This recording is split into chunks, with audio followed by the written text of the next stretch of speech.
John, some stores, 6 stores are staying open, including in Toronto, but the locations where your salons are not part of that list. Have you had a chance to digest that news and process it? Yeah, I just caught wind of that just 10 minutes ago, actually. Somebody sent me the article.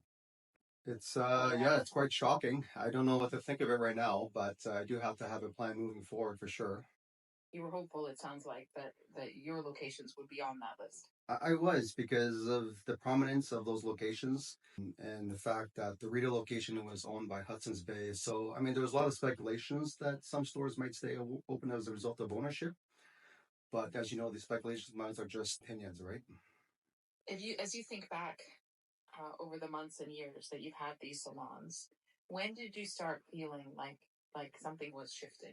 It was really early 2024 when we started noticing delayed in payments. Hudson's Bay captures all of our sales and then settles with us after 30, 45 days. So when we didn't get paid on time, there was a bit of a red flag there, along with other operational challenges such as HVAC issues. They didn't have the music playing in the background, like in the department store. So little things like that kind of was a bit of the writing on the walls. It's a bit surprising to me when we started talking about expansion plans across the GTA. They had given us a list of several locations that they would have us potentially consider opening, and that was just a couple of months ago. So to hear about couple months ago, yeah, we're talking expansion. exactly, January 2025. So essentially, there was a bit of a shock. So I'm just glad that I caught wind of this now before we got further into our expansion plans. What's your sense of why they were doing that when there were delayed payments and they didn't even renew their music licensing? That's why there's no music in the stores. Things large and small. So what's your sense? I mean, why were they planning that kind of expansion? Yeah, I understand why it makes sense to restructure the retail space by adding, licensees like myself, like Hair Republic, to kind of add to the whole shopping experience. When we spoke to them in 2021, the whole objective was to create a marketplace environment, and I understand that, right? Everybody's emerging from the pandemic a few years back, and I understand department stores are struggling the most. But if they had doubled down on making all locations the marketplace model they were trying to achieve, then I think they would have had a good chance. And that's why I felt confident that if we continue to open stores within Hudson's Bay, that there would be a viable, path for us to grow with them as well. What went wrong, do you think? So as a business owner ourselves, we are subject to many external factors, labor shortage, economic slowdowns. I think the tariff was maybe the nail in the coffin for everybody.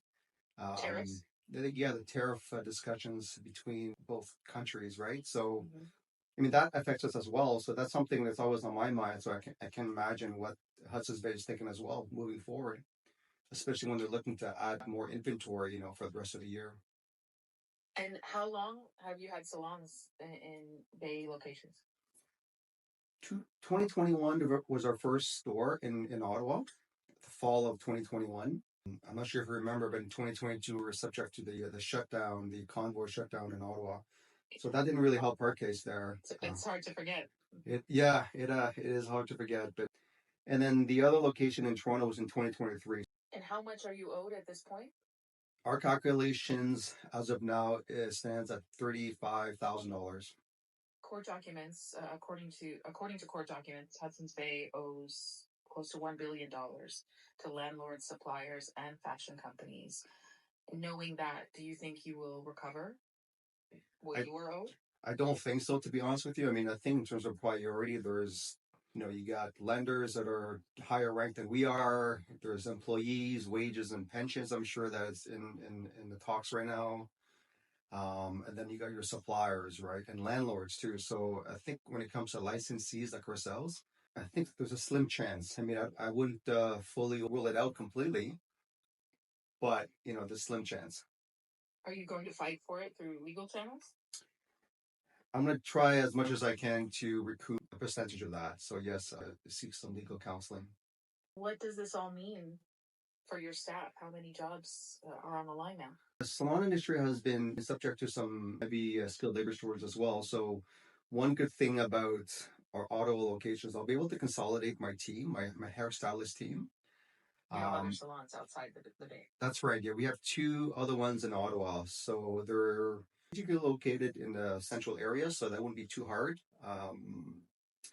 The only thing is that we have support staff that may not be recalled as a result of this consolidation because we can't have too many receptionists. We can't have too many assistants on the floor, as you can imagine.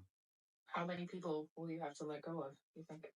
I don't have a definite number, but I would say a third of our team will have to be let go. What are you going to tell them?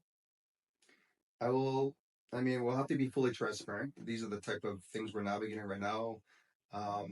We've always been fair to everybody. We like to give everybody, enough notice. At least 2 to 3 week notice as a result of this consolidation. I like to wait to see what the Hudson's Bay gives us in terms of formal announcement. Right now, as of today, we don't have a formal memo on this. So I'm going to wait till we get that before we make any internal readjustment ourselves. What has this, you're a different scale of business, obviously, than the Bay, and the Bay has such a long history. What has this taught you, if anything, about business now?